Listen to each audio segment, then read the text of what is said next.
दूसरी शादी। जब मैं अपने 4 साल के लड़के रामस्वरूप को गौर से देखता हूं तो ऐसा मालूम ही आता है कि उसमें वह भोलापन और आकर्षण नहीं रहा जो कि 2 साल पहले था। वह मुझे अपने सुर्ख और रंजीदा आंखों से घूरता हुआ नजर आता है। उसकी इस हालत को देखकर मेरा कलेजा कांप उठता है और मुझे वह वादा याद आता है जो मैंने 2 साल हुए उसकी माँ के साथ, जबकि वह मृत्युशैया पर थी, किया था। आदमी इतना स्वार्थी और अपनी इंद्रियों का इतना गुलाम है कि अपना फर्ज किसी किसी वक्त ही महसूस करता है। उस दिन जबकि डॉक्टर नाउम्मीद हो चुके थे, उसने रोते हुए मुझसे पूछा था, क्या तुम दूसरी शादी कर लोगे? जरूर कर लेना। फिर चौंककर कहा, मेरे राम का क्या बनेगा? उसका ख्याल रखना, अगर हो सके। मैंने कहा, हाँ हाँ, मैं वादा करता हूं कि मैं कभी दूसरी शादी न करूंगा और रामस्वरूप, तुम उसकी फिक्र न करो, क्या तुम अच्छी न होगी? उसने मेरी तरफ हाथ फेंक दिया, जैसे कहा, लो अलविदा। 2 मिनट बाद दुनिया मेरी आंखों में अंधेरी हो गई। रामस्वरूप बेमां का हो गया। 2-3 दिन उसको कलेजे से चिमटाए रखा। आखिर छुट्टी पूरी होने पर उसको पिताजी के सुपुर्द करके फिर अपनी ड्यूटी पर चला गया। 2-3 महीने दिल बहुत उदास रहा।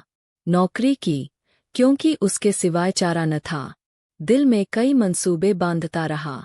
2-3 साल नौकरी करके रुपया लेकर दुनिया आकी सैर को निकल जाऊंगा, यह करूंगा, वह करूंगा, अब कहीं दिल नहीं लगता। घर से खत बराबर आ रहे थे कि फलां जगह से नाते आ रहे हैं। आदमी बहुत अच्छे है, लड़की अकल की तेज और खूबसूरत है, फिर ऐसी जगह नहीं मिलेगी। आखिर करना है ही, कर लो।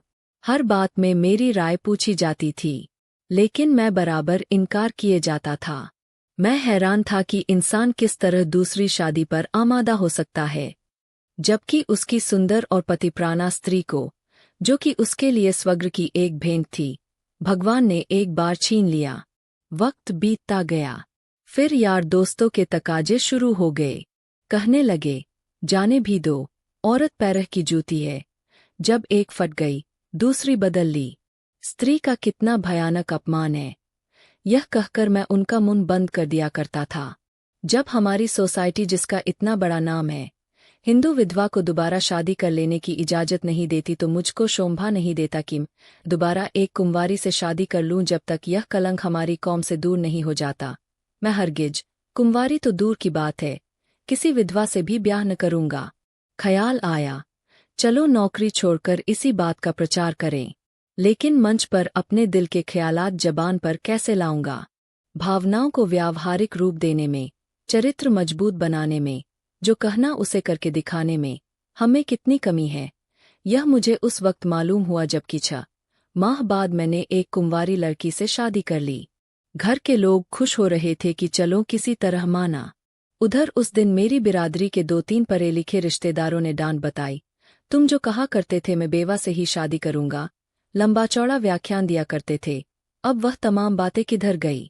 तुमने तो एक उदाहरण भी न रखा जिस पर हम चल सकते। मुझ पर जैसे घड़ों पानी फिर गया। आंखें खुल गई। जवानी के जोश में क्या कर गुजरा, पुरानी भावनाएं फिर उभर आई और आज भी मैं उन्हीं विचारों में डूबा हुआ हूँ। सोचा था, नौकर लड़के को नहीं संभाल सकता, औरतें ही इस काम के लिए ठीक है। ब्याह कर लेने पर जब औरत घर में आएगी तो रामस्वरूप को अपने पास बाहर रख सकूंगा और उसका खासा ख्याल रखूंगा, लेकिन वह सब कुछ गलत अक्षर की तरह मिट गया। रामस्वरूप को आज फिर वापस गांव पिताजी के पास भेजने पर मजबूर हूँ। क्यों? यह किसी से छिपा नहीं। औरत का अपने सौतेले बेटे से प्यार करना एक असंभव बात है। ब्याह के मौके पर सुना था लड़की बड़ी नेक है, स्वजनों का खास ख्याल रखेगी और अपने बेटे की तरह समझेगी, लेकिन सब झूठ। औरत चाहे कितनी नेक दिल हो, वह कभी अपने सौतेले बच्चे से प्यार नहीं कर सकती। और यह हार्दिक दुख वह वादा तोड़ने की सजा है जो कि मैंने एक नेक बीबी से के आखिरी वक्त में किया था।